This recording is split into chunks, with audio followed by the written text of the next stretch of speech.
Marcus Reed had 40 seconds to crash through a second-floor window and grab a child he'd never met, or the gas line would rupture and kill them both.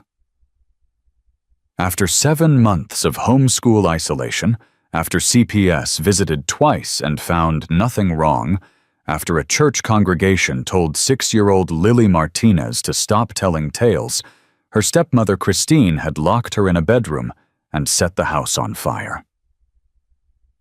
What investigators discovered in Christine's nightstand, handwritten notes dated December 19th, reading, "New Year's Day, Miguel at club meeting, perfect timing," would reveal this wasn't desperation.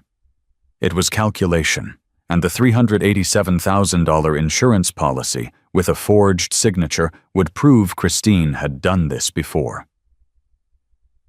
This is a story about a system that failed a child, and the unlikely heroes who stepped in to save her. If you believe that every child deserves a protector, please subscribe to the channel and like this video. It helps us share these stories of true heroism. Now let's see how justice was finally served. Please don't let her send me back. The words came out between gasps, smoke-damaged voice barely audible over the ambulance sirens. Lily Martinez, 6 years old, 41 pounds of cigarette burns, and starvation wrapped in a sooty wet blanket, clutched a one-eared stuffed rabbit to her chest with both blackened hands.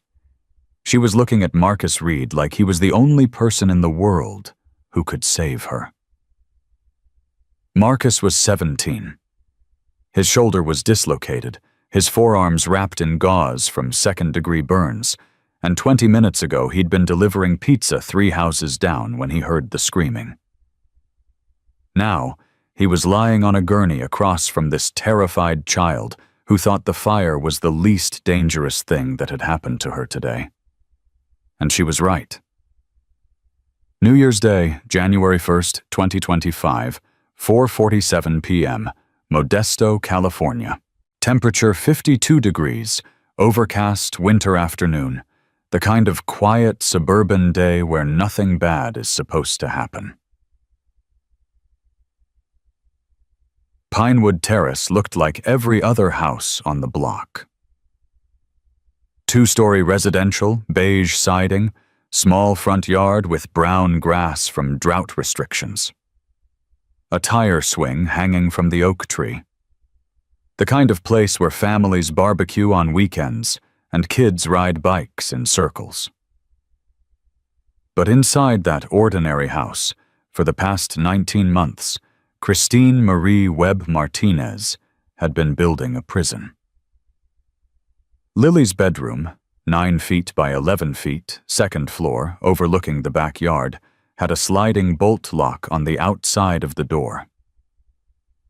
The window had been painted shut 7 months ago when Christine withdrew Lily from elementary school, claiming homeschool was better for her special needs. Lily didn't have special needs. She had a stepmother who needed her dead. The mattress on the floor had no sheets. The overhead light bulb had been removed, leaving only gray daylight filtering through dirty windows. The closet was empty, except for one pink unicorn pajama set, worn so thin you could see through the fabric. And on the inside wall of that closet, written in purple crayon in a child's careful handwriting, were the words Lily had written 2 weeks ago after pressing her ear to the locked bedroom door and hearing Christine on the phone. 12/19/24. She said 387,000. She said, just like with Maria.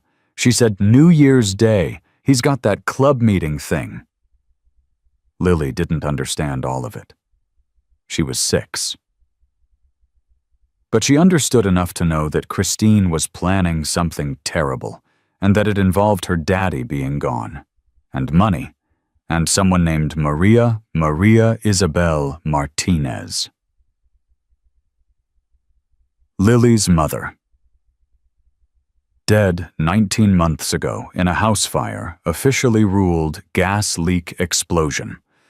Pattern recognition isn't something most 6-year-olds develop, but Lily had learned to read her stepmother's moods like a survival guide.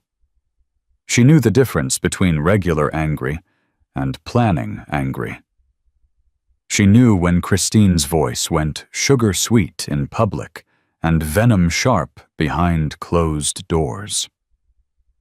And she knew, with the certainty of a child who'd been locked in a room for 17 hours a day for 7 months, that Christine wanted her gone.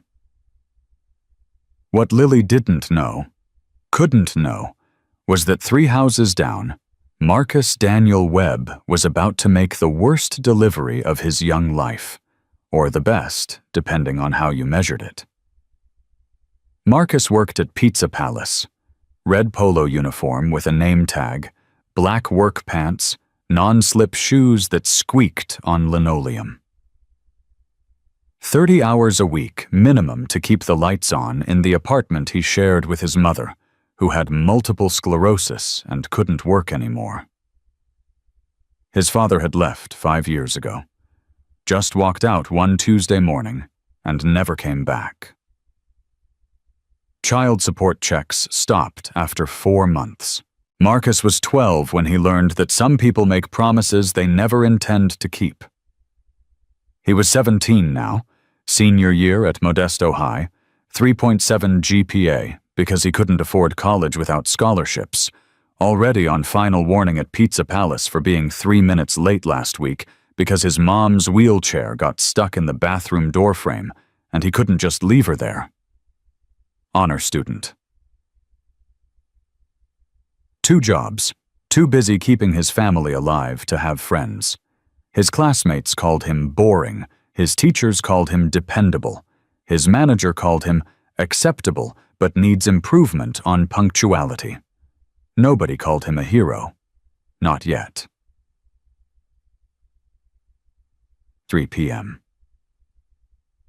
Marcus knocked on the door of 1831 Pinewood Terrace, large pepperoni pizza balanced on one hand, receipt pad in the other. Mrs. Linda Clare, 68 years old, retired teacher, always tipped exactly 12% and took 5 minutes to find her purse. He could hear her shuffling inside. "Just a moment, dear." Marcus waited, glancing at his phone. 3 more deliveries before his shift ended at 7 p.m. Then he had to get home, help his mom with dinner, finish the physics homework that was due tomorrow, maybe sleep for 5 hours before his 6 a.m. shift stocking shelves at Morrison's Grocery. The routine was grinding him down, but routines were safe, predictable. Nobody surprised you when you knew exactly what came next. Then Lily started screaming. The sound cut through the winter air like broken glass. High-pitched, desperate, the kind of scream that makes your hindbrain light up with danger signals before your conscious mind even processes what you're hearing. Marcus turned toward the sound. 2 houses down. 47. Pinewood Terrace. 2nd floor window. A small face pressed against the glass, hands pounding, backlit by orange light that was spreading fast. Fire. Marcus had maybe 2 seconds to make a choice. Mrs. Clare was still looking for her purse. The pizza was getting cold. He had 3 more deliveries. His manager had specifically said, "Marcus, 1 more incident and we're having a serious conversation about your future here." Losing this job meant losing the apartment. Losing the apartment meant his mom went into a facility. Marcus had visited those places. Seen the fluorescent lights and the smell of industrial cleaner masking worse smells. Seen people parked in hallways because there weren't enough rooms. He couldn't lose this job. But that little girl was screaming, and nobody else was moving. Marcus dropped the pizza on Mrs. Clare's welcome mat and ran 40 feet. He covered it in 8 seconds flat, faster than he'd ever run in PE class. His non-slip work shoes skidded on the sidewalk. He nearly went down on the Martinez's front lawn, but caught himself, kept running. The front door was unlocked. Christine's mistake. She'd left it cracked open to create airflow, to make the fire spread naturally, to make it look like an accident. Predators make mistakes when they think they're smarter than everyone else. Marcus slammed through the door into a wall of smoke and heat. The living room was already engulfed. Flames crawling up the curtains, across the couch, consuming family photos on the walls. The smoke alarm was screaming, piercing and useless because there was nobody downstairs to hear it. Christine had made sure of that. Upstairs, Marcus could hear Lily still screaming. He pulled his work shirt up over his nose and mouth, squinted against the smoke, found the staircase. The steps were wooden. Old, already starting to char from the heat below. Marcus took them 3 at a time, hand on the railing, Diarson, lungs already burning. Smoke inhalation kills faster than fire.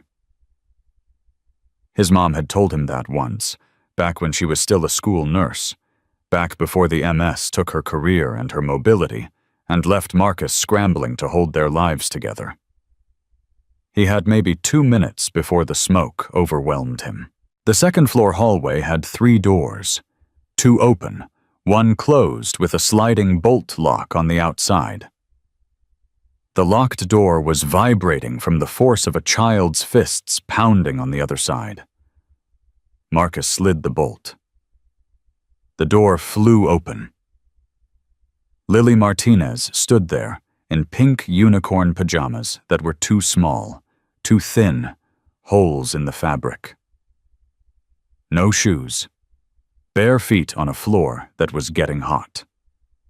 She was holding a ratty stuffed rabbit with 1 ear missing, and her face was streaked with soot and tears. But what stopped Marcus, what made him freeze for exactly 3 seconds that he didn't have to spare, were her arms. Visible through the thin pajama fabric. Bruises. 5 distinct finger-shaped marks on her upper left arm, yellowing from age.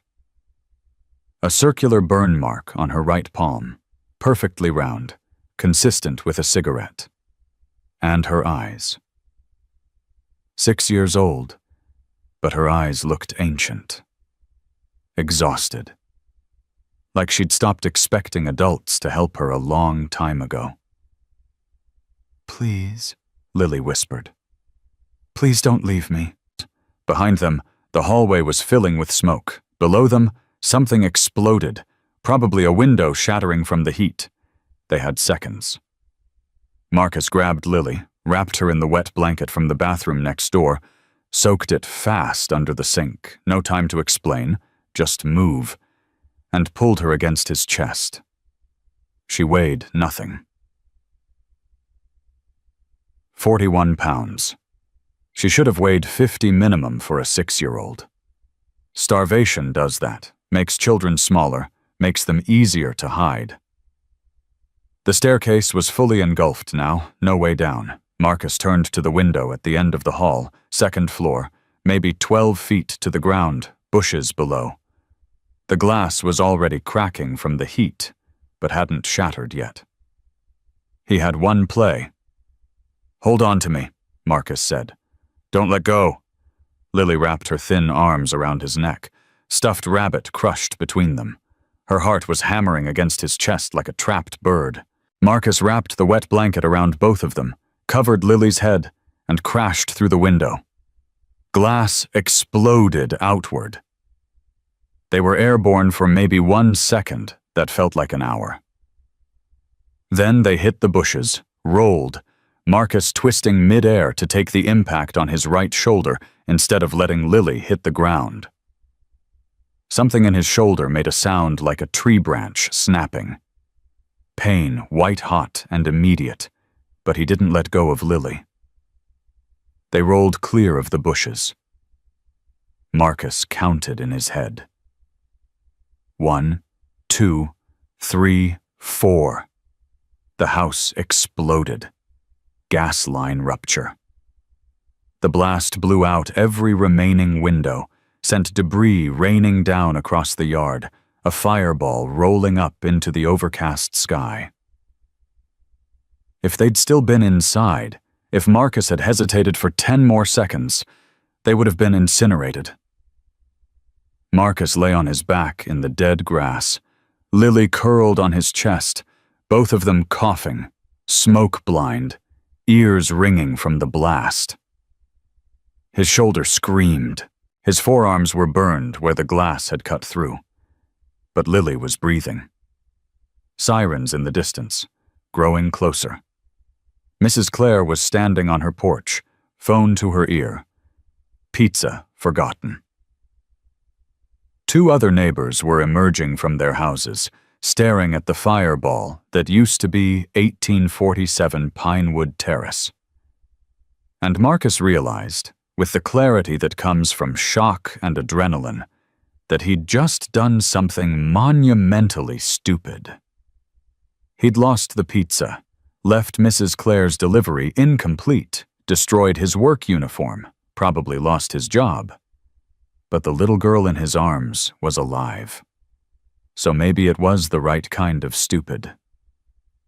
The paramedics arrived first. 2 EMTs, efficient and calm, assessed them both quickly. Lily's smoke inhalation was severe. 2nd-degree burns on her left forearm from window glass. Marcus's shoulder was dislocated, forearms burned, possible concussion from the fall. They loaded both of them into the same ambulance, separated by 3 feet of metal floor, but together. And that's when Lily spoke. "Please don't let her send me back." Her voice was raw from screaming, barely a whisper. But Marcus heard it. The EMT, a woman in her 40s named Rosa, looked up sharply. "Send you back where, sweetie?" "To her." Lily clutched the stuffed rabbit tighter. "To Christine." She locked the door from outside. She knew I was in there. I heard her leave. Rosa and her partner, James, exchanged a look that Marcus recognized. He'd seen it before on teachers' faces when they suspected something was wrong, but didn't know how to prove it. "Lily," Rosa said gently, "where's your mom?" "Dead." Lily's voice was flat. Practiced. Like she'd said it so many times, the word had lost its weight. "She died in a fire. Christine said it was an accident. But I heard Christine on the phone. She said, just like with Maria, 'That's my mommy's name.'" The ambulance went very quiet, except for the wail of the sirens. James, the other EMT, was already reaching for his radio. "We need to report this.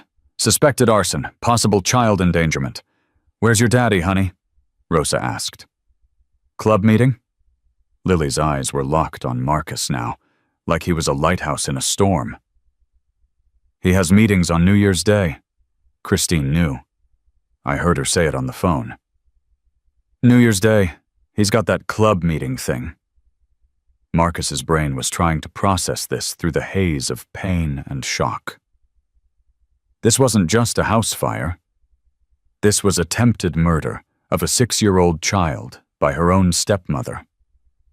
"What club?" Rosa asked. "What kind of meetings?" "Daddy's motorcycle club." Lily's voice got smaller. "The Hells Angels. He's the road captain. His road name is Reaper." Oh no. Marcus had just saved the daughter of Miguel Reaper Martinez, Modesto Chapter Road Captain. A man whose name you didn't say casually in this town because it carried weight. A man who'd served 2 tours in Iraq as a Marine Corps combat medic before coming home and patching into the most notorious motorcycle club in America. A man who, when he found out someone had tried to murder his 6-year-old daughter, was going to respond with extreme prejudice. The ambulance pulled up to Memorial Hospital of Modesto at 5:14 p.m. They'd radioed ahead. A team was waiting. They took Lily first, rushed her through doors that swung shut behind her.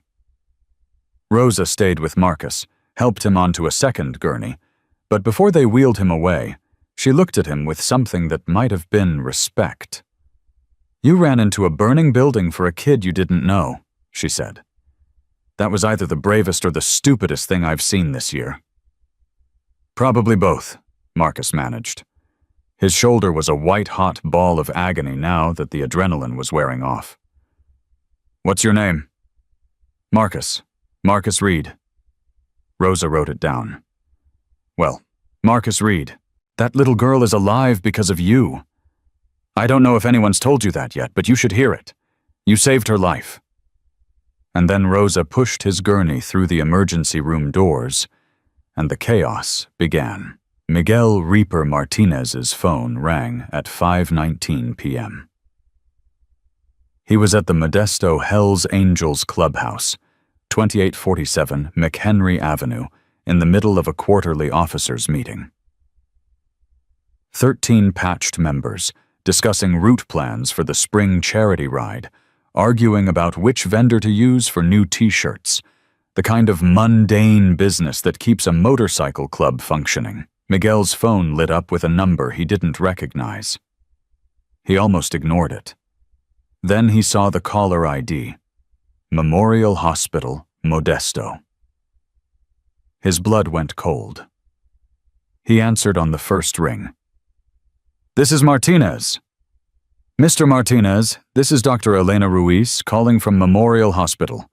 Your daughter Lily was brought in about 15 minutes ago. She's stable, but she was involved in a house fire, and—" Miguel didn't hear the rest. He was already moving, phone clamped to his ear, grabbing his leather vest from the back of his chair. Every member in the room went silent. Watched him. Waited. "Where is she?" Miguel's voice was absolutely level. Combat voice. The voice that said the emotion was locked down because if it got loose, people would die. "Emergency room, Bay 4. Mr. Martinez, she's safe. She's breathing, but she's asking for you, and there are some things the police need to discuss with you about how the fire started. I'll be there in 4 minutes." Miguel hung up. Looked at the men in the room. 12 brothers who'd ridden with him for years. Who'd been there when his first wife Maria died. Who'd watched him try to rebuild a life for Lily with Christine. Who'd seemed like a blessing after so much loss. "Lily's in the hospital," Miguel said. "House fire, I'm gone." He didn't wait for responses. Just strode out, grabbed his bike, kicked it to life. But behind him, the club president, Bobby Chains Davis, 67 years old, founder of the Modesto chapter back in 1987, raised one hand. "Brothers," Chains said quietly. "Reaper's going alone right now, but I want every local member on standby. If that fire wasn't an accident, if someone hurt that little girl—" He didn't finish the sentence. Didn't need to.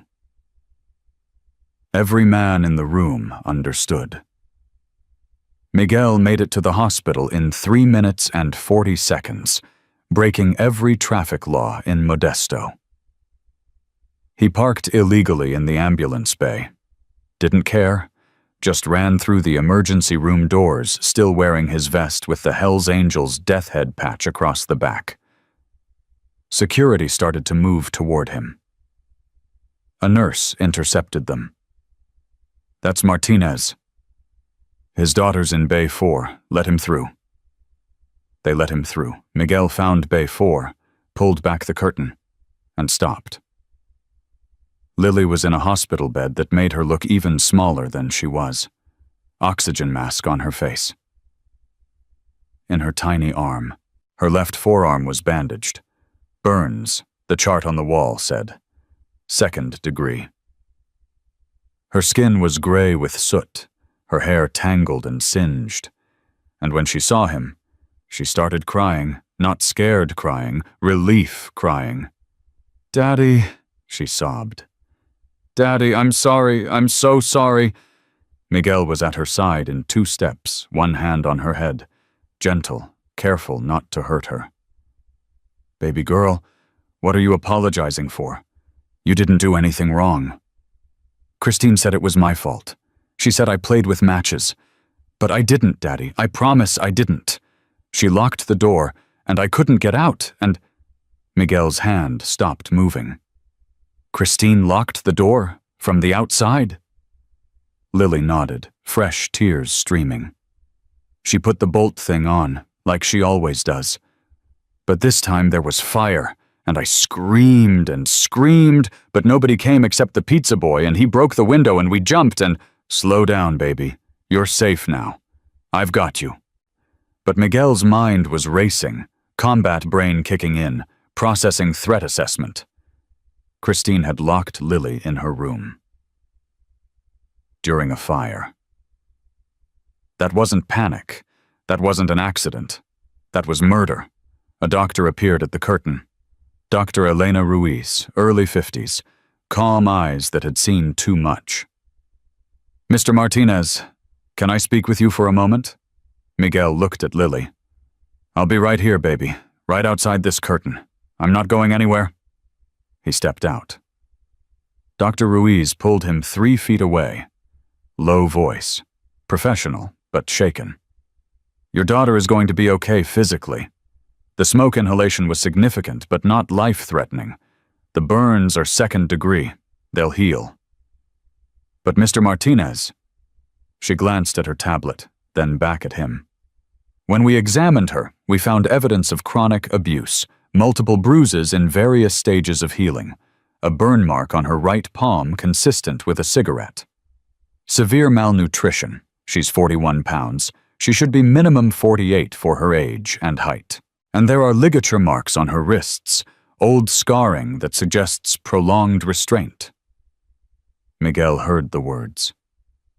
Understood them individually. But together, they didn't make sense. "What are you saying?" "I'm saying your daughter has been systematically abused for months, possibly longer. And I'm a mandatory reporter, which means I've already called Child Protective Services and the police. They're on their way. Mr. Martinez, I need to ask you directly. Did you know about any of this?" "No." The word came out flat.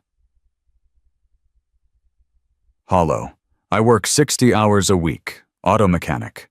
Christine homeschools Lily. I thought... He stopped.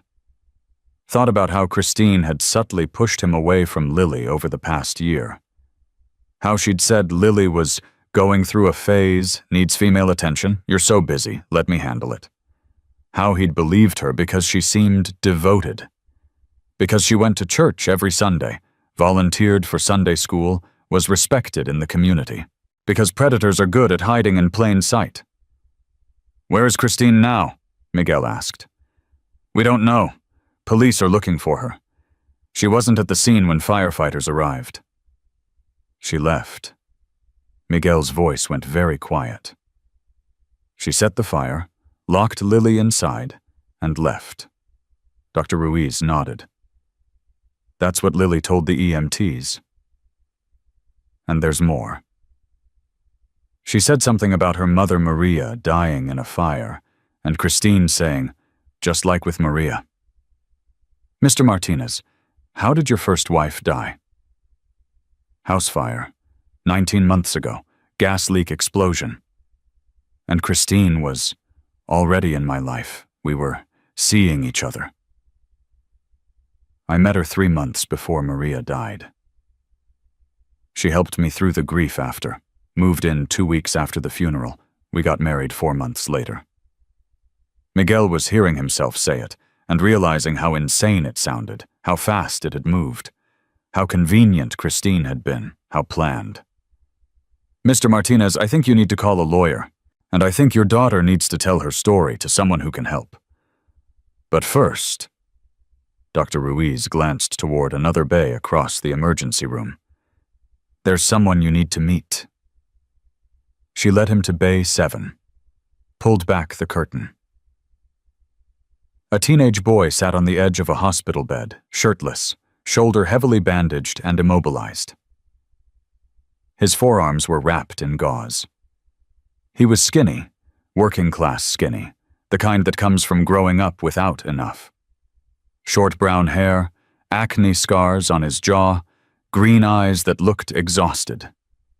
His red Pizza Palace uniform polo was in a plastic bag on the floor, charred and bloody.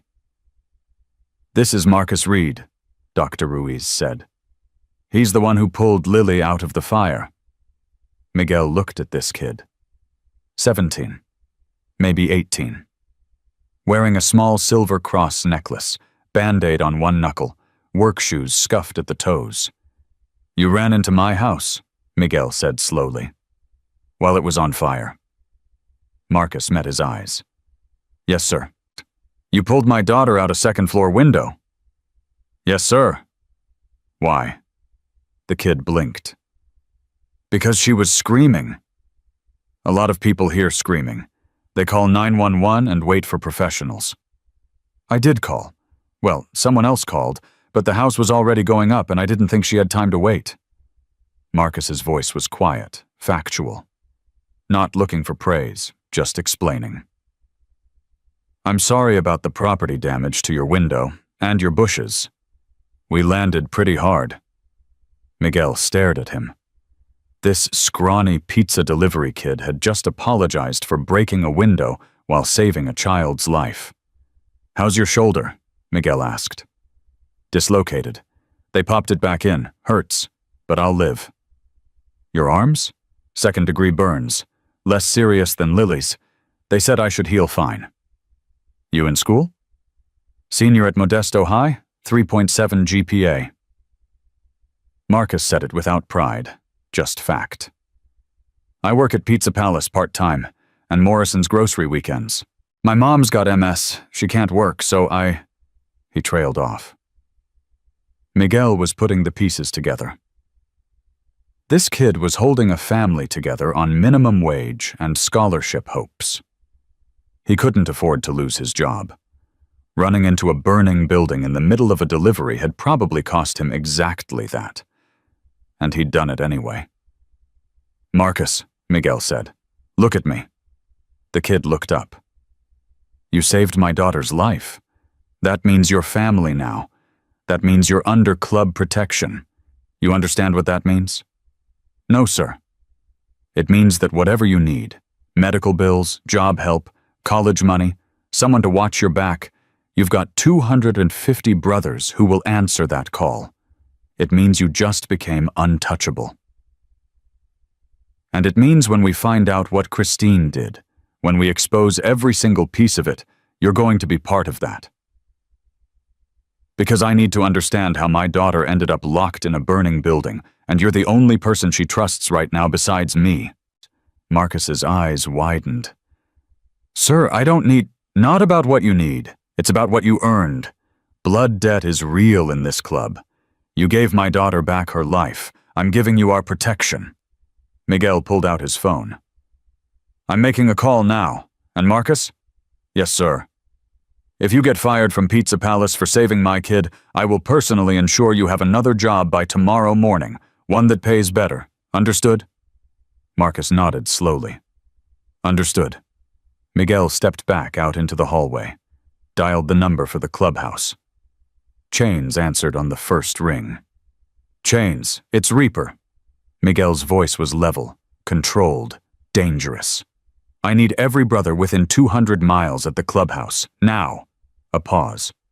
"What's going on?" "Lily was locked in her bedroom during a house fire. Christine said it deliberately. Left Lily to die. Pizza delivery kid ran in and saved her. Fire department's ruling it arson. Police are looking for Christine, but we both know she's running." Miguel's jaw clenched. And I just found out Lily's been abused for months. Starved, burned, restrained, while I was working 60-hour weeks and Christine played devoted stepmom. Chains was silent for exactly 3 seconds. Then, every brother, 200 miles. How long do I have? Couple hours. I'm still at the hospital with Lily. They're interviewing her now, police and CPS. But Chains, there's more. Lily overheard Christine on the phone talking about a $387,000 insurance policy, and Christine said, just like with Maria. Your first wife, Maria? The gas leak fire? That's the one. I think Christine killed her too. I think this was the second attempt. And I think we need to build a case so airtight that Christine never sees daylight again. Say no more. We're coming. The line went dead, and that was it. No questions about proof or evidence, no concerns about legal complications, just action, because that's what brotherhood meant. Within 30 minutes, phones across Central California were ringing. Text messages flying.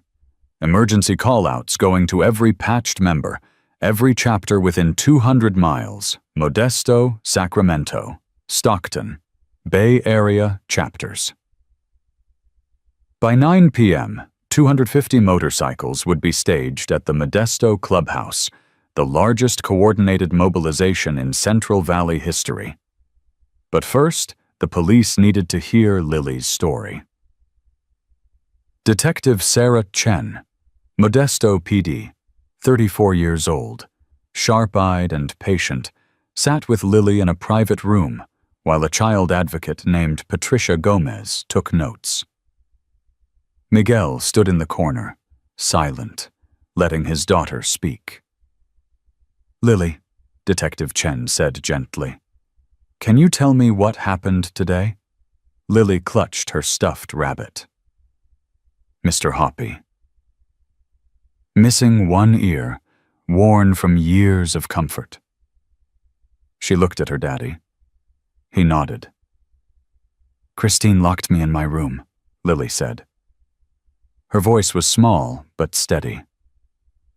She does it every day.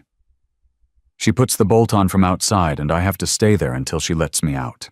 Sometimes it's just a few hours. Sometimes it's all day and all night. How long has she been doing this? Since I stopped going to school. 7 months. Detective Chen and Patricia exchanged a look. Why did you stop going to school, sweetie? Christine said I was being homeschooled, but she doesn't teach me anything. She just locks me in the room and says I have to learn to be quiet. Does Christine hurt you? Patricia asked softly. Lily nodded. Lifted her right hand, showed the circular burn on her palm. She burns me with cigarettes when I cry. She says crying is for babies, and I need to grow up. Miguel's hands curled into fists, but he stayed silent. This was Lily's testimony. He couldn't interfere. Does she feed you? Detective Chen asked. Sometimes. Once a day, usually. If I'm good. If I'm bad, she doesn't feed me for 2 or 3 days. She says food is for kids who deserve it. What else does Christine do? Lily's voice got quieter. She took Mr. Hoppy away for 2 whole weeks because I asked for water. She said stuffed animals are for spoiled brats. She took him back after I stopped crying.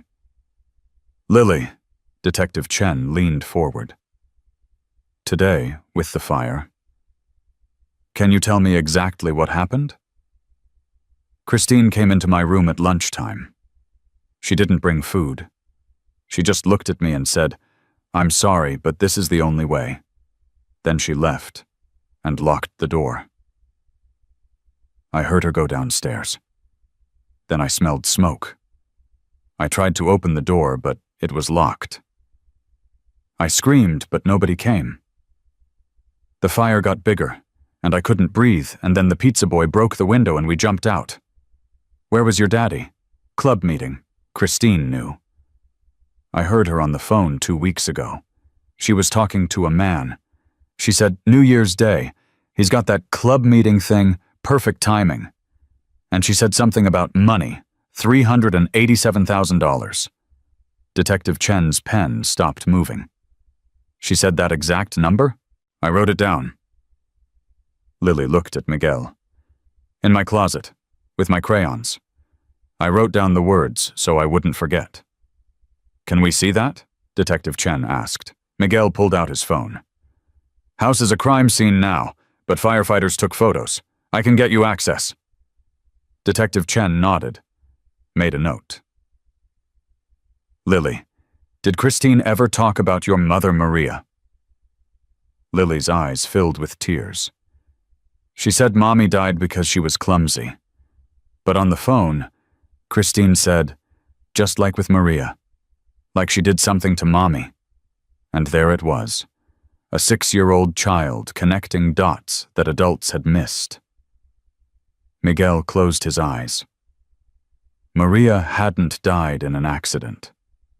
She'd been murdered for money, and Christine had moved on to the next target, the daughter worth even more. Lily, Patricia said gently, you've been so brave. We're going to keep you safe now. Your daddy's going to keep you safe, and we're going to find Christine. But I need you to know something. What Christine did to you wasn't your fault, none of it. Not the locked door, not the fire, not the burns. She's a grown-up who made terrible choices. You survived because you're strong, okay? Lily nodded. She looked at Marcus through the observation window. The pizza boy was being interviewed by another detective in the next room. Is Marcus okay? Lily asked. He's fine, Miguel said. Hurt his shoulder, but he'll heal. He saved me, even though he didn't know me. That's what heroes do, baby girl. Is he in trouble for breaking the window? Despite everything, Miguel almost smiled. No, he's not in trouble. He's going to be just fine. At 8:47 p.m., the first wave of motorcycles rolled into the Modesto Hells Angels clubhouse parking lot, 47 local members. Then Sacramento chapter arrived. 62 bikes, Stockton, 41, Bay Area scattered chapters, 37.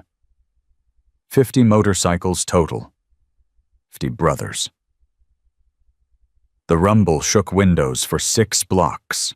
Miguel arrived at 9:15 p.m., Lily safe with Dr. Ruiz and a court-appointed advocate at the hospital. The police had issued an APB for Christine Marie Webb Martinez. Her car was found abandoned at a Greyhound bus station, but she hadn't boarded any buses. Probably had a second vehicle stashed. Classic runner move. But runners always mess up, and the Hells Angels had resources the police didn't. Miguel walked into the clubhouse. 50 men turned to look at him. Some he'd known for 20 years. Some he'd never met. Brothers from distant chapters who'd dropped everything and ridden 3 hours because the call went out. Chains stood at the center. Older statesmen, silver beard, reading glasses on a chain, former Marine who'd founded this chapter when half these guys were in diapers. Reaper, Chains said quietly. Tell us. Miguel told them. Every piece. The locked room, the starvation, the cigarette burns, the insurance policy, the overheard phone call, the fire. Christine's escape. The room went absolutely silent. Then Chains spoke. This isn't just about protecting Lily. This is about making sure Christine Webb Martinez never hurts another child. That means we build a case, we gather evidence, we work with the police, not against them. We do this right, so it sticks. He looked around the room. I want specialists. Hammer, you're ex-police detective. You handle law enforcement liaison. Doc, you coordinate medical testimony. Professor, you handle trauma counseling and victim advocacy. Bite, digital forensics, pull everything you can on Christine. Find her money trail, find her communications, find the insurance policy. And Reaper, Miguel met his eyes. You stay with Lily. She needs her father. We'll handle the hunt. Miguel nodded once. Chains raised his voice. All in favor of full club mobilization to protect Lily Martinez and bring Christine Webb Martinez to justice? The room went quiet, 150 men, all wearing their cuts, all waiting. For a moment, nothing, just the hum of the refrigerator and the distant sound of traffic outside. Then every single hand went up. Not a moment's hesitation. Not a single dissenting voice. 15 men voting unanimously to help a 6-year-old girl they'd never met. Because that's what the word brother really means.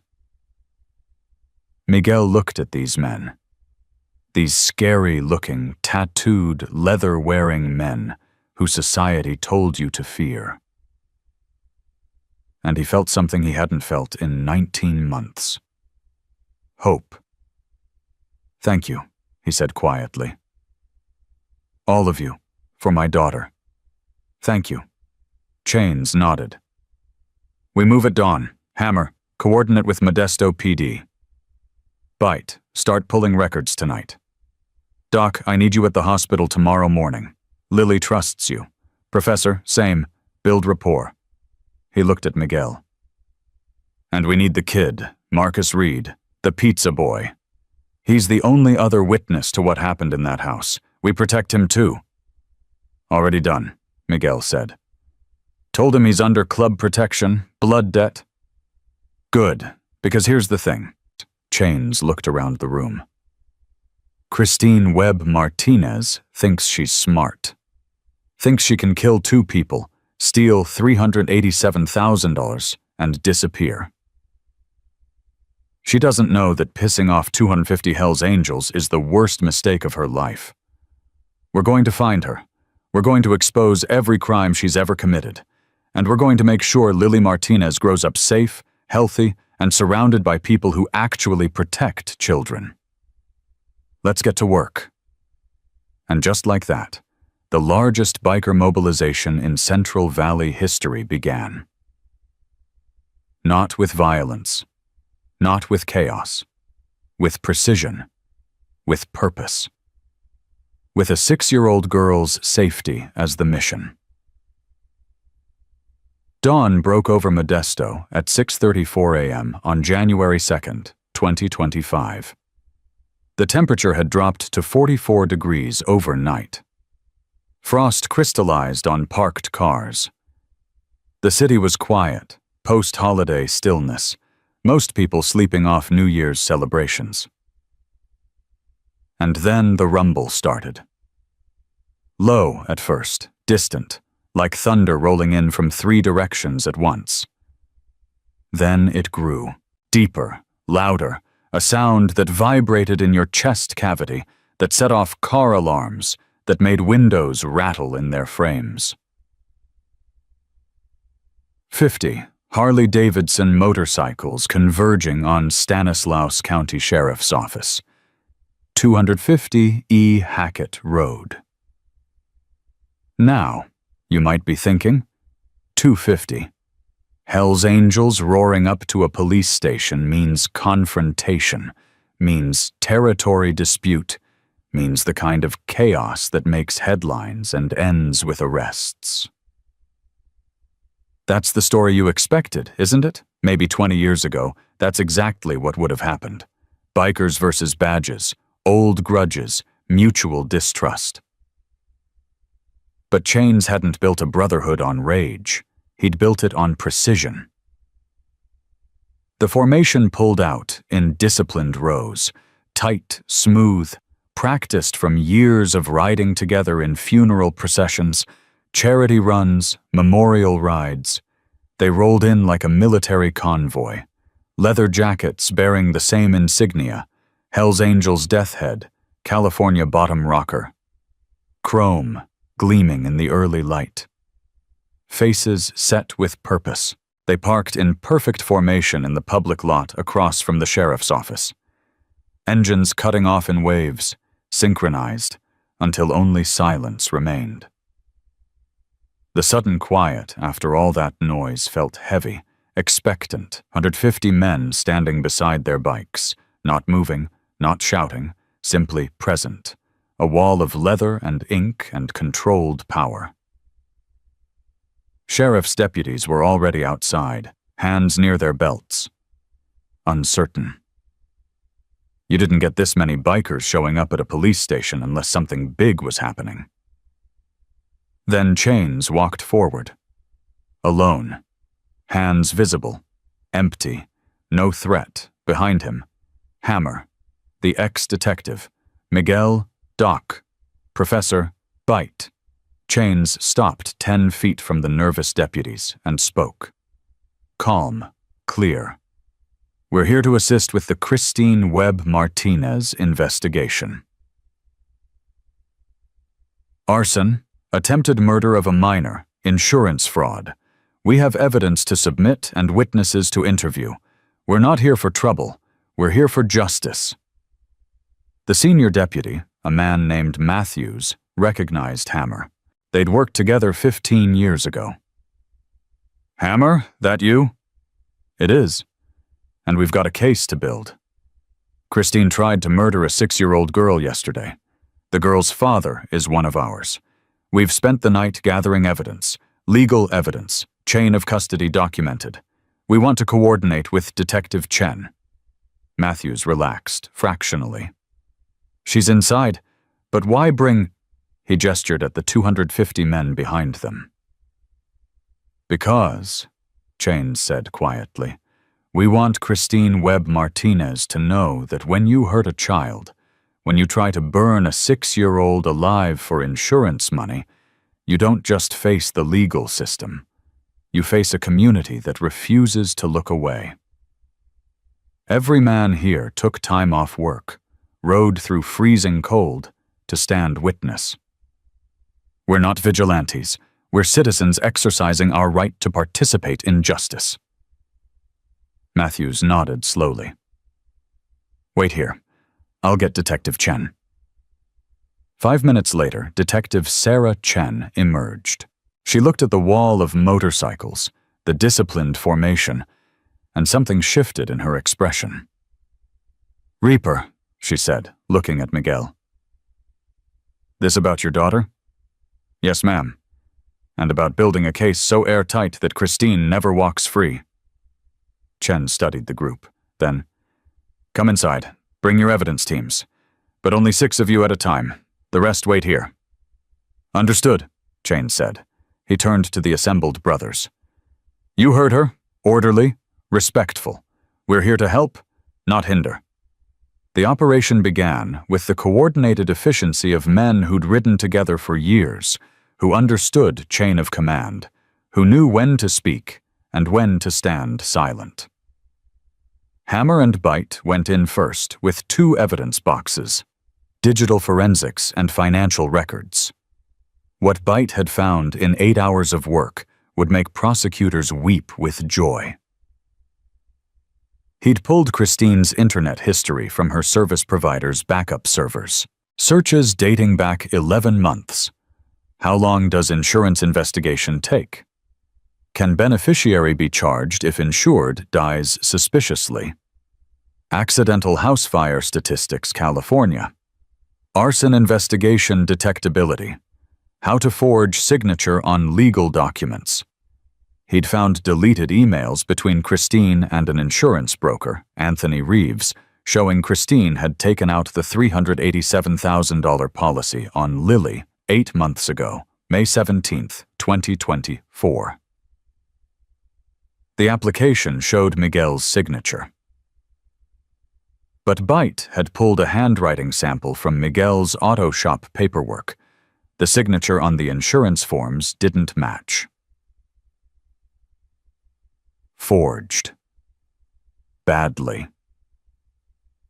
And tucked in the same digital file folder was another insurance document. An older one. Life insurance policy on Maria Isabel Martinez, taken out 8 years ago, shortly after Miguel and Maria married. Beneficiary: Miguel Martinez. Policy amount: $213,000. Date of death: July 14th, 2023. Payout processed: September 3rd, 2023. $213,000 deposited to joint account. Miguel shared with Christine. She'd convinced him to add her 2 months after Maria's death to help manage finances during grief. But here's what stopped Bite cold. He'd found Maria's original brake line failure inspection report from the tow company. The mechanic's notes, never submitted to police, had a handwritten comment. Brake fluid reservoir empty. Lines cut clean at connection point, not worn. Recommend police investigation. That recommendation had been ignored. Maria's death ruled accidental. Case closed. Christine had killed Maria Martinez for $213,000, then married Miguel 4 months later. Then waited 18 months to target Lily for $387,000. Pattern, method: calculated murder. Detective Chen reviewed the evidence in her office, Hammer and Bite sitting across from her, Miguel standing near the window. This is comprehensive, Chen said slowly. Where did you get the service provider backups? Legally, Bite said. I filed a civilian records request citing suspicious death investigation. It's public information if you know what to ask for. The insurance broker cooperated when I explained a child's life was at stake. And the mechanic's report on Maria's brake lines? Hammer leaned forward. I called in a favor from the tow company. They keep records for 10 years. The mechanic who wrote that note retired last year, but he's willing to testify. He's been carrying guilt about not pushing harder. Chen nodded. Made notes. Okay, this is good. This is really good, but we still need witness testimonies about Lily's abuse. The medical evidence from the hospital supports chronic neglect, but we need people who saw it and said nothing. We've got them, Miguel said quietly. Neighbors, teachers, church members. They're ready to talk now. Bring them in. Over the next 3 hours, Detective Chen interviewed 4 witnesses, each one a study in guilt and delayed courage. Witness 1. Linda Clare. Linda Clare, 68, retired teacher, lived at 1831 Pinewood Terrace, the house where Marcus had been delivering pizza when Lily started screaming. She sat in the interview room, hands shaking, couldn't meet Detective Chen's eyes. Mrs. Clare, Chen said gently, tell me what you saw regarding Lily Martinez. Linda's voice cracked. I saw her in the backyard sometimes. Through my kitchen window, maybe 6 or 7 months ago, before Christine stopped letting her outside. She was so thin, too thin. I remember thinking, that child should be eating more, but I didn't say anything. Why not? Because Christine Martinez seemed like such a devoted mother. She was always at church, always volunteering. I thought maybe Lily had health issues I didn't know about. And Christine told me once that Lily was a picky eater, that she was working with doctors to help her gain weight. Did you ever hear anything concerning? Linda nodded, tears starting. 3 months ago, late at night, I heard screaming from their house, a child screaming. It went on for maybe 10 minutes, then stopped suddenly. I got up, put on my robe, thought about calling someone. But their lights were off, everything went quiet, and I convinced myself I'd imagined it. You didn't imagine it. I know that now. God, I know that now. Linda's hands twisted in her lap. I heard a child screaming for help and I went back to bed. What kind of person does that? Chen's voice stayed level. Mrs. Clare, how often did you hear these sounds? Maybe once a month, sometimes more, always late at night. I told myself it was probably TV or nightmares or anything except what it actually was. Did you ever see Christine's behavior that concerned you? Once, about 5 months ago, I saw Christine loading garbage bags into her car, big black bags. It was 11 p.m., odd time for trash, and when she saw me looking, she smiled and waved like it was perfectly normal. I waved back, didn't ask questions. Chen made careful notes. Mrs. Clare, if you'd called authorities after hearing those screams, what do you think would have happened? Maybe Lily would have been saved sooner. Linda started crying in earnest now. Maybe that little girl wouldn't have been locked in a burning building. I knew something was wrong. I just didn't want to be wrong about a neighbor. Didn't want the awkwardness of accusing someone and being mistaken. So I chose my comfort over a child's safety. Thank you for your honesty. We'll need a formal statement. Linda nodded. Whatever you need. Whatever helps that little girl. Witness 2. Robert Patterson. Robert Bobby Patterson, 71, Marine veteran, Vietnam, 1969 to 1971, lived directly across the street at 1848 Pinewood Terrace. He sat ramrod straight in the interview chair, military bearing even now, but his eyes were haunted.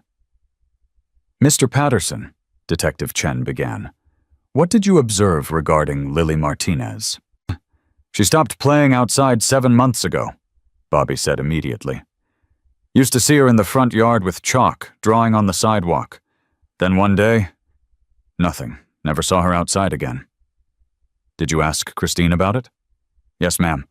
I asked if Lily was all right, if she was sick. Christine said Lily was being homeschooled now, that it was better for her, that she was thriving indoors. I accepted that. Did you see anything else concerning?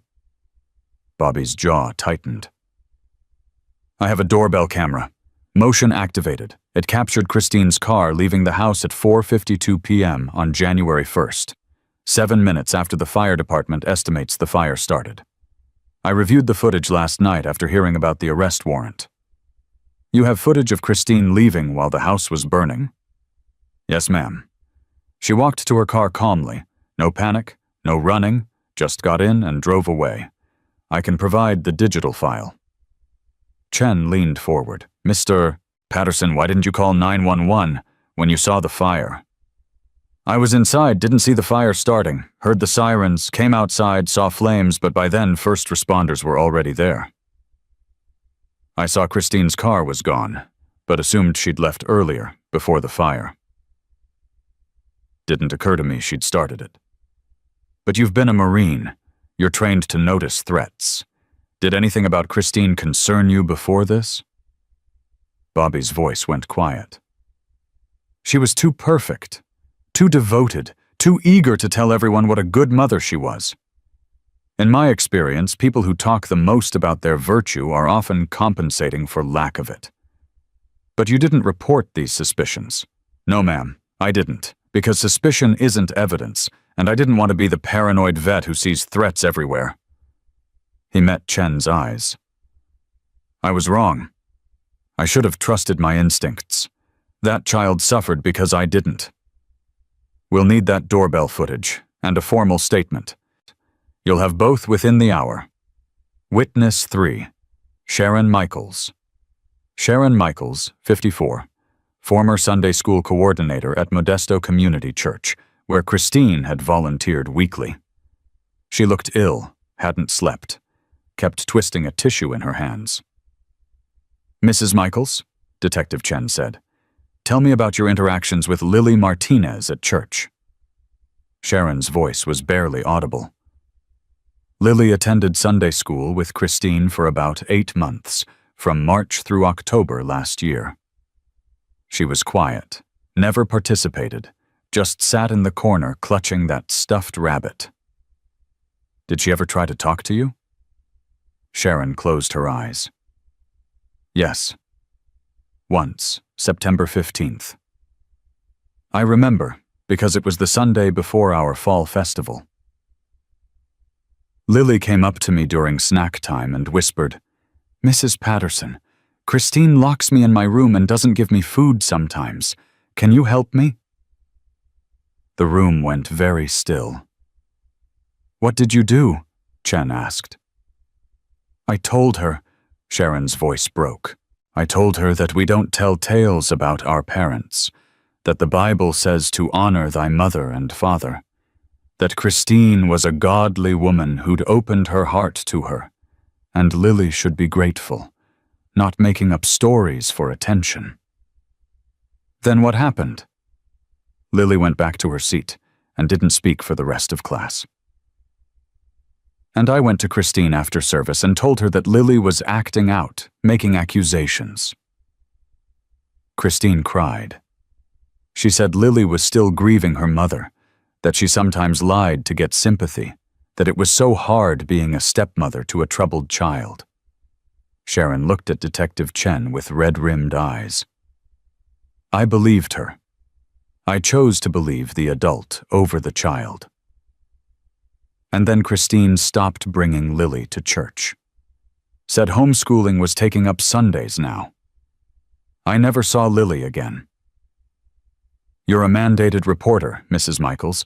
As a Sunday school coordinator, you had a legal obligation to report suspected abuse. I know. I know that now. But Christine was so convincing. She quoted scripture. She cried. She seemed genuinely heartbroken that her stepdaughter was struggling. And I wanted to believe her, because believing Lily meant I'd have to do something uncomfortable. Call authorities, risk being wrong, risk losing a volunteer I relied on. So you chose your own convenience over a child's safety. Yes. Sharon's voice was hollow. That's exactly what I did. And now that little girl was locked in a burning building because I told her to stop telling tales. Because I chose protecting a nice church lady over protecting an actual child. Chen's expression stayed neutral, professional, but her voice had an edge. We'll need your formal statement. And Mrs. Michaels? The district attorney may have questions about your failure to report. Sharon nodded. Good. I should face consequences. I failed that child when it mattered most. By 11 a.m., the evidence was overwhelming. Digital forensics showing premeditation. Financial records showing motive. Medical examiner's report on Maria suggesting foul play. Witness testimonies showing systemic failure and targeted isolation. Lily's own testimony about the locked door, the overheard phone call, the $387,000 figure. And then, Byte dropped the final bomb. He'd tracked Christine's phone location data from January 1st. At 4:52 p.m., exactly when Bobby Patterson's doorbell camera showed her leaving, Christine's phone pinged a cell tower near Highway 99 heading south. Then it went dark, powered off.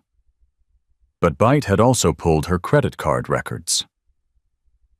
At 11:37 p.m. on January 1st, Christine's Visa card was used at a Motel 6 in Fresno, 92 miles south of Modesto. She's still running, Byte told Detective Chen. But she's using credit cards, which means she's not as smart as she thinks. Chen made one phone call. Fresno PD. I need officers at the Motel 6 on South Parkway. Suspect in an attempted murder case may be on premises. Christine Marie Webb Martinez. White female, 41. Blonde hair, 5'6", 147 pounds. Considered a flight risk. Approach with caution. At 12:14 p.m. on January 2nd, 2025, Fresno Police Department officers arrived at the Motel 6 room 127. Registered under the name Christine Morris. They knocked. No answer. Knocked again. Police, open up. The door cracked open. Christine stood there in a hotel bathrobe, hair in a towel, coffee cup in hand. She looked confused, annoyed, like a woman interrupted during a normal morning. "Can I help you?" Her voice was sugary sweet, the practiced tone of someone used to charming people. "Christine Webb Martinez?" "Yes? What's this about?" "You're under arrest for attempted murder, arson, child endangerment, fraud, and conspiracy to commit murder." Christine's face went blank. Carefully blank. "I think there's been a mistake. I don't know what you're talking about." "Turn around, hands behind your back." "This is ridiculous. I'm a Sunday school volunteer. I'm a mother. You can't just—" "Ma'am, turn around now." Christine complied. Slowly, still playing the confused victim. But as the handcuffs clicked shut, her voice changed. Went cold. "I want my lawyer. I'm not saying anything without my lawyer." "That's your right." They walked her out of the motel room in her bathrobe, coffee cup abandoned on the nightstand, past other guests who stared and whispered. Christine Martinez, devoted stepmother, church volunteer, respected community member, was arrested while drinking coffee and watching morning TV. Evil wears ordinary faces. Monsters look like neighbors. And sometimes the scariest thing about a predator is how normal they seem right up until the moment the mask comes off. Back in Modesto, Detective Chen received the call at 12:47 p.m. "We've got her.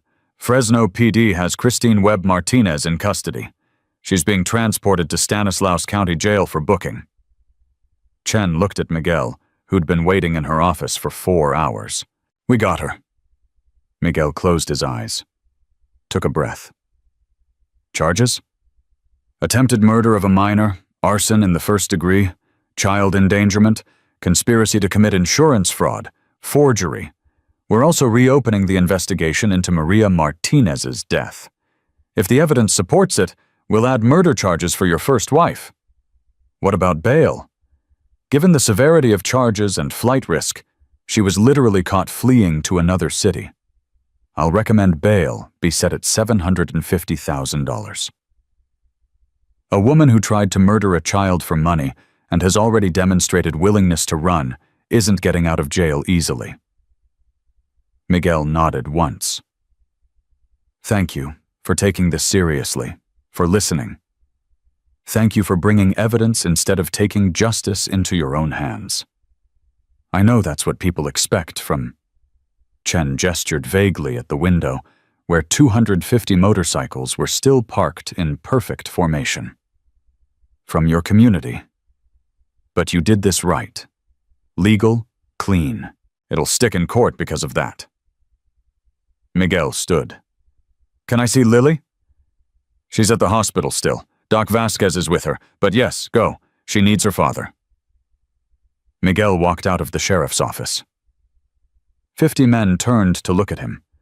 Chains stepped forward. "Well?"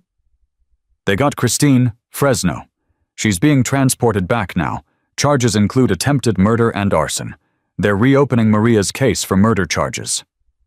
A sound went through the assembled bikers. Not a cheer, something quieter, satisfaction, grim justice. "Then our work here is done," Chains said. "We did what we came to do. Built a case, supported law enforcement, protected a child." He raised his voice. "Brothers, mission accomplished. Lily Martinez is safe. Christine Webb Martinez will face justice. We ride home knowing we did this right, legal, clean, the way it should be done." 250 engines roared to life. The sound shook the ground, but as they pulled out, orderly, disciplined, wave by wave, Detective Chen stood at the window of her office and watched. And she thought about how society teaches us to fear men in leather on motorcycles. But the truth was more complicated than stereotypes. Those 250 scary-looking men had just delivered the most thorough evidence package she'd seen in 15 years of detective work. They'd protected a child when the system had failed. They'd demanded justice instead of taking vengeance. Sometimes the people society tells you to fear are exactly the ones who show up when everyone else is looking away. The trial took 3 days. Christine Webb Martinez sat at the defense table in an orange jumpsuit, hands cuffed, looking nothing like the polished church volunteer who'd charmed an entire community. Her attorney, a public defender named Richard Moss, who'd drawn the short straw, had tried to negotiate a plea deal. 8 years for attempted murder and arson. No contested trial. Clean resolution. Christine refused. She wanted her day in court. Wanted to tell her side of the story. Still believed she could convince a jury that this was all a tragic misunderstanding. Predators always think they're smarter than everyone else. The prosecution's case took 2 days to present. Medical testimony from Dr. Elena Ruiz about Lily's injuries, the cigarette burn, the malnutrition, the evidence of prolonged restraint. Photos projected on a screen. Bruises catalogued. A 6-year-old child's body turned into evidence. Financial forensics from Byte, charts showing the $387,000 policy with the forged signature, timeline of when it was taken out, beneficiary designations. Side-by-side comparison of Miguel's real signature versus the forgery. A third grader could have spotted the difference. The second victim reveal Maria Martinez's insurance policy, the mechanic's testimony about the cut brake lines. The timeline showing Christine had been in Miguel's life just long enough to know about the insurance, to gain access to Maria's car, to position herself as the grieving girlfriend who'd help him through the loss. Pattern, the prosecutor said, pointing at the timeline on the screen. Mrs. Webb Martinez didn't kill once and panic. She killed Maria Martinez deliberately for $213,000. She married Miguel Martinez to gain access to his daughter. And then she planned Lily's death for $387,000. This is serial murder motivated by greed, disguised as domestic tragedy, the witness testimonies. Linda Clare, crying on the stand as she admitted to hearing screams and choosing sleep over calling 911.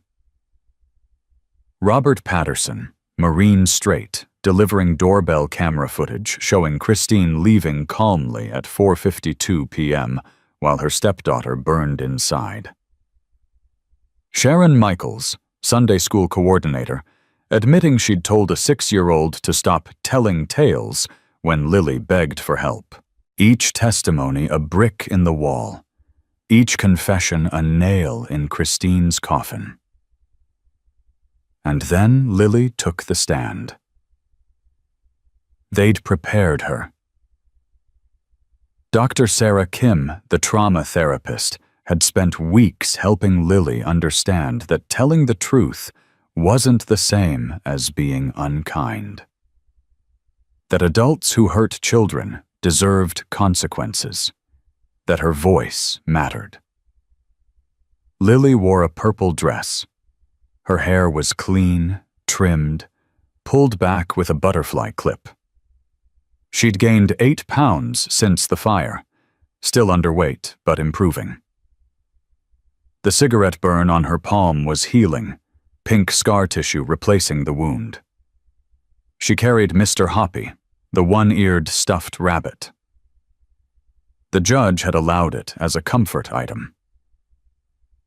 The prosecutor, Amanda Wu, approached gently. "Lily, can you tell the jury what happened on January 1st? Lily's voice was quiet but steady. Christine locked me in my room like always. But that day she said, "I'm sorry, but this is the only way." Then she left, and I smelled smoke, and I screamed, but the door was locked, and I couldn't get out. Did Christine ever tell you why she locked you in your room? She said I needed to learn to be quiet, that I was too loud, that my daddy didn't really want me, he just felt sorry for me. Did you believe her? Sometimes. When you're locked in a room all day, you start to believe what people tell you. Lily, did Christine ever hurt you? Lily held up her right hand, showed the jury the circular scar. She burned me with cigarettes when I cried. She said crying was for babies. How many times did she burn you?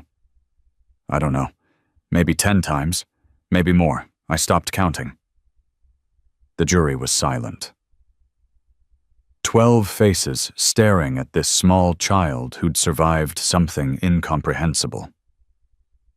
Lily, you wrote something on your closet wall. Can you tell the jury what you wrote? I heard Christine on the phone talking about money. $387,000. And she said, "Just like with Maria. That's my mommy's name. So I wrote it down so I wouldn't forget." Why did you want to remember? Because I thought if something happened to me, maybe someone would find it and know it wasn't an accident. In the gallery, Miguel Martinez closed his eyes. His 6-year-old daughter had been planning for her own death, leaving evidence like breadcrumbs, hoping someone would care enough to follow them. The defense had nothing. Moss tried to suggest Lily was confused, traumatized, unreliable, but the physical evidence didn't lie. The financial records didn't lie. The doorbell footage didn't lie. The jury deliberated for 93 minutes. Guilty on all counts. Attempted murder. Arson in the first degree. Child endangerment. Insurance fraud. Forgery. And separately, after additional investigation, murder charges were filed for Maria Martinez's death. That trial was scheduled for 6 months later, but the evidence was just as overwhelming. Brake line sabotage, insurance motive, timeline of opportunity. Christine Webb Martinez was sentenced to 18 years in state prison for Lily's case. No parole eligibility for 12 years. When the Maria Martinez murder trial concluded, she'd receive an additional 20 to life. A 41-year-old woman who'd killed for money, who'd burned a child alive for insurance payout, would die in prison.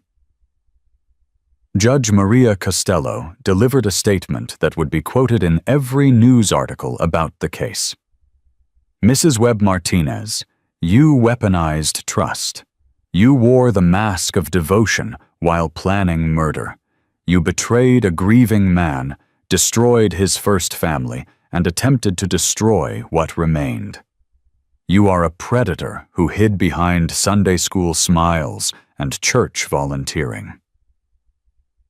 And I want every person watching these proceedings to understand, evil doesn't always look evil. Sometimes it looks respectable, sometimes it volunteers, sometimes it quotes scripture. The only thing that stopped you was a 17-year-old pizza delivery driver who chose courage over comfort, and a community that refused to look away. I only wish the law allowed me to give you more time. Christine showed no remorse, even now, even facing 18 years minimum. She sat stone-faced, jaw tight, eyes hard. Some people can't be fixed, can't be redeemed, can only be contained. Outside the courthouse, 250 motorcycles lined the street. Silent witness. Every member who'd helped build the case had shown up for sentencing. Not to celebrate. You don't celebrate a 6-year-old's trauma, but to stand testament, to show Lily that her community had her back. Miguel walked out, holding Lily's hand. She was wearing her purple dress and carrying Mr. Hoppy. Behind them, Marcus Reed, shoulder-heeled now, wearing a leather vest that said Prospect across the back. The club had voted him in as a prospective member. He was earning his patch by helping with Marcus Watch, a new program monitoring at-risk youth. Chains stepped forward, addressed the assembled media. Today, justice was served. But this story isn't about bikers or patches or leather jackets. It's about a 6-year-old girl who survived the unthinkable. It's about a teenager who ran into a burning building because he heard someone screaming. It's about a community that built a case instead of seeking vengeance. We protected Lily Martinez because that's what family does, and we'll keep protecting her until she doesn't need us anymore. The cameras flashed, questions shouted. But Miguel and Lily were already walking toward his bike, away from the noise, toward the future. 3 months after sentencing, the resolution was concrete. Housing. Lily lived with Miguel in a new apartment 3 miles from the old house, which had been demolished after the fire investigation concluded. 2 bedrooms, fully furnished by club donations. Rent covered for the first year by funds raised across 4 Hells Angels chapters. $42,000 total from brothers who'd heard the story and wanted to help. Medical care. Dr. Elena Ruiz became Lily's primary physician. Weekly checkups for the first 3 months, monitoring her weight gain, treating the burn scars with specialized ointment. The cigarette burn on her palm would fade, but never fully disappear. Some scars you carry forever. They just hurt less over time.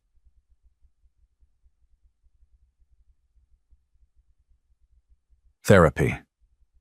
Dr. Sarah Kim, twice weekly sessions, teaching Lily that the locked room was in the past, that not all stepmothers hurt children, that crying is healthy, not shameful, that her daddy loved her, had always loved her, and the lies Christine told were just that, lies. Legal protection. Restraining order filed.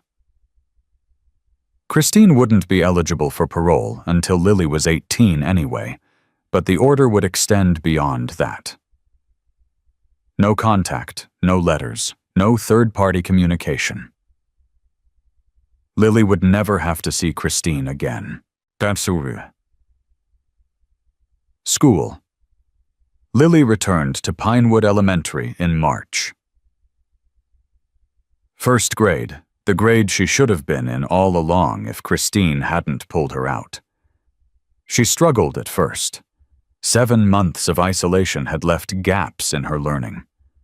But her teacher, Miss Rodriguez, was patient. The school counselor checked on her weekly, and Miguel showed up. Every parent-teacher conference, every school play, every small moment that said, "You matter, you're seen, you're safe now." Community integration, the hardest part.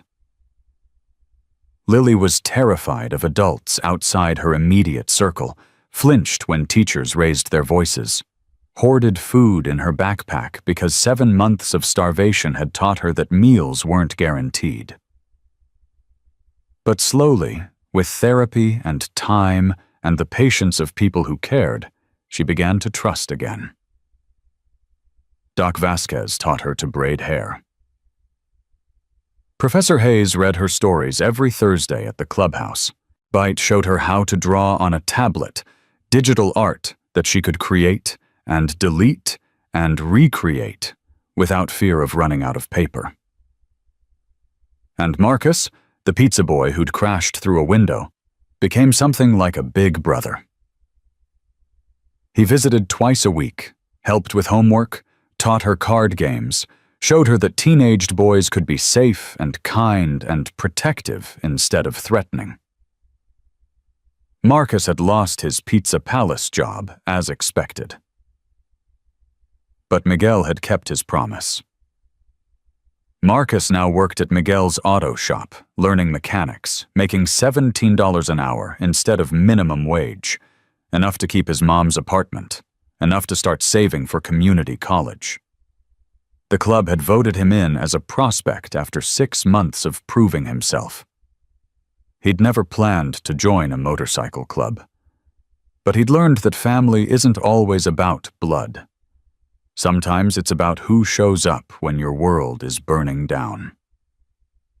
Justice had been served. But justice wasn't the ending. It was only the beginning. 6 months after Christine's sentencing, Lily Martinez turned 7 years old. The Modesto Hells Angels clubhouse was decorated with purple streamers, her favorite color now, chosen deliberately because Christine had forbidden her from wearing anything but pink.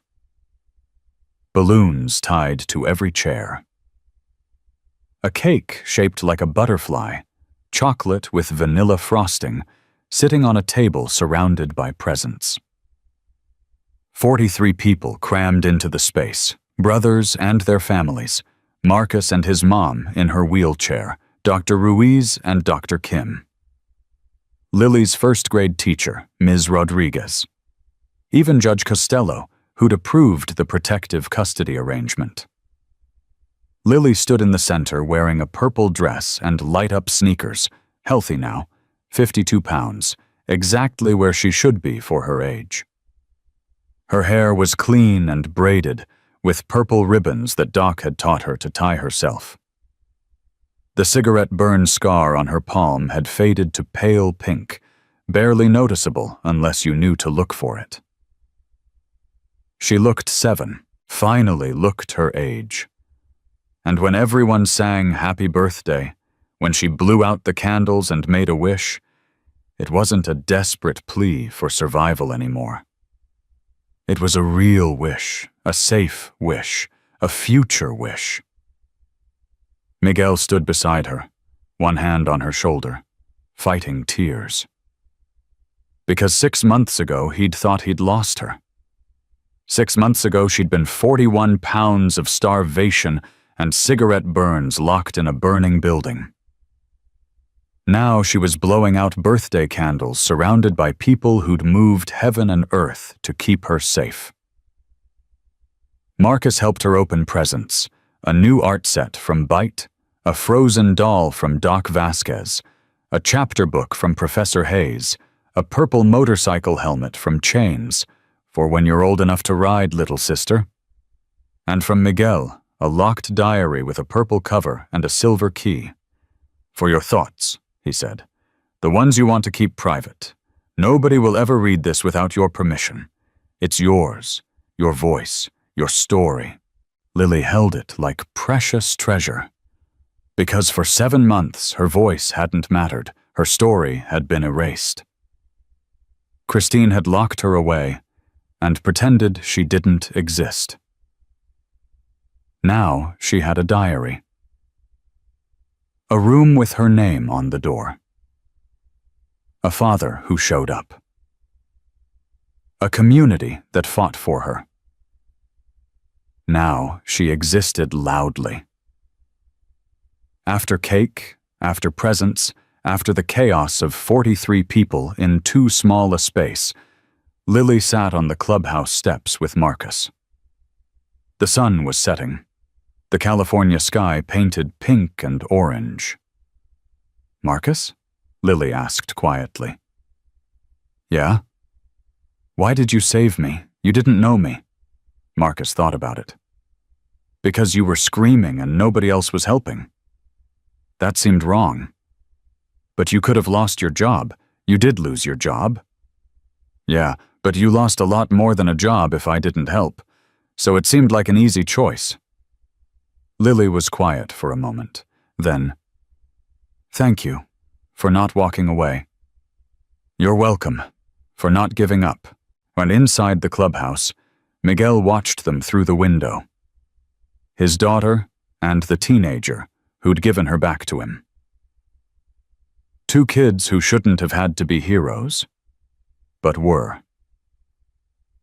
And he thought about Christine, sitting in a cell at Central California Women's Facility. 18 years minimum. Probably life after the Maria trial concluded. Good. Some people think forgiveness is noble, but Miguel had learned that some things don't deserve forgiveness. Some things just deserve consequences.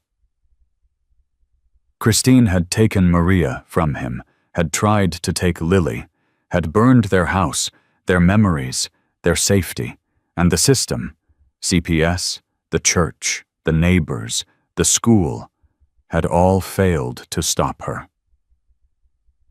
Because believing a nice church lady was easier than protecting a desperate child. But the Hells Angels hadn't failed. 50 brothers had shown up, built a case, and ensured justice, not because they were vigilantes, because they were citizens who refused to look away. She saved her first life at age 9, a neighbor's toddler choking on a grape. Lily remembered what Marcus had done, stayed calm, acted fast. She called 911, performed back blows she'd learned in a safety class, dislodged the grape. Paramedics said she'd saved that baby's life. Miguel framed the commendation letter, hung it in Lily's room next to her school pictures and art projects and the photograph from her 7th birthday with 50 people who loved her. Marcus became a full patch member at 21. Earned his road name, Ember, because he'd walked into fire and come out carrying hope. He worked as a volunteer firefighter, helped with youth outreach, visited schools to talk about making the split-second choice to help instead of film. But this story isn't really about statistics or programs or policy changes. It's about what happens when one person decides to act instead of watch. When someone runs toward screaming instead of away. When courage looks like a teenage kid choosing right over easy. And it's about what happens when the people society fears most turn out to be the gentlest protectors. When leather jackets and motorcycle engines become symbols of safety instead of danger. When a brotherhood built on loyalty proves that family isn't about blood, it's about who shows up when you're drowning. If you've ever felt invisible, know this: you're not. Someone sees you. Maybe not yet. Maybe not today. But there are people in this world who will fight for you the moment you come into focus, who will mobilize 250 strong, who will stand between you and harm, who will give you their vest when you're vulnerable, and their protection when you're hunted. There are lilies everywhere. Children falling through cracks. Kids being abused behind closed doors. People suffering while the world walks past. And most of the time, we don't see them because it's easier to look away. Because getting involved is messy and complicated and might require sacrificing comfort for courage. But here's the truth. You don't need 250 motorcycles to change someone's story. You just need to pay attention. To listen when a child hesitates. To notice when someone's losing weight they can't afford to lose. To question the stories that seem too perfect, the explanations that feel rehearsed. To ask the uncomfortable questions. To call the hotline when something feels wrong. To believe the person who's trembling while telling you something impossible. To be the one who doesn't walk past. Marcus Webb saved Lily Martinez by running into fire. The Hells Angels saved them both with brotherhood and evidence and relentless advocacy. And now Lily, healthy, healing, thriving, volunteers at the same hospital where Doc Crane works. Helps in the pediatric wing. Sits with scared kids and tells them, "You're going to be okay. I know because I survived too." Christine is serving year 1 of 25 in Central California Women's Facility. Lily doesn't think about her much anymore, doesn't have to, because her life is full of people who chose her, who chose courage, who proved that surviving isn't the same as living, and she's finally doing both. Care enough to intervene, even if your voice shakes, even if you're wrong, even if it's awkward. Because the only thing worse than being wrong about abuse is being right and doing nothing. Lily keeps the original Mr. Hoppy on her bookshelf. He's worn, one-eared, stained with smoke and soot from that terrible day. But she won't replace him. "He survived with me," she says. "He's proof we made it." And every January 1st, Lily and Marcus meet at Miguel's apartment. "Order pizza," Marcus insists, reclaiming the memory. Light a candle for Maria, Lily's biological mother who Christine murdered. And remember the day everything changed because one teenager refused to walk past suffering. Because 250 people understood that protection is love in action. If this story moved you, subscribe to Gentle Bikers and share it with someone who needs to remember that heroes still exist. Comment below. Who was your protector? Or what do you wish someone had done? Tell us you stand with survivors like Lily. And next time you see something that makes your stomach turn, next time a child seems too quiet or too scared, be the person who makes the uncomfortable call. Be Marcus. Be the angels. Be the one who runs toward the screaming. Because somewhere, right now, a child is waiting for someone to be brave enough to see them.